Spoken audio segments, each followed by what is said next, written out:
Buenas tardes, estamos en vivo y en directo. Mire, aquí estamos en el centro de Fort Worth y estamos aquí en los rieles del tren. Este muchacho, él fabricó este aparatito chiquito y ese aparatito hace el mismo sonido del tren, ¿verdad? It make the same sound like...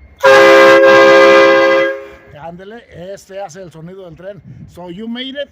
Yes, I did. How easy is to make one toy like this? Yeah, this is just the first one I make. I plan on making a lot more in the future to a lot of my friends, like my friend right here. And that's pretty much it with this thing. It's very loud. It can get people's attention, and it's great for sporting events. Okay. When you finish to make this toy, you gotta sell it? Yeah, I'm gonna sell it. I don't know for how much, but I'm gonna sell it for at least a fairly cheap.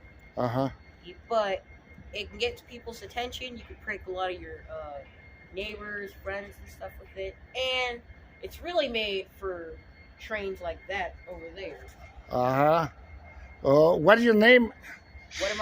What is my name? Yes. Xavier. Okay, can you do again the noise? Saludos para la luz, Michoacán. Thank you.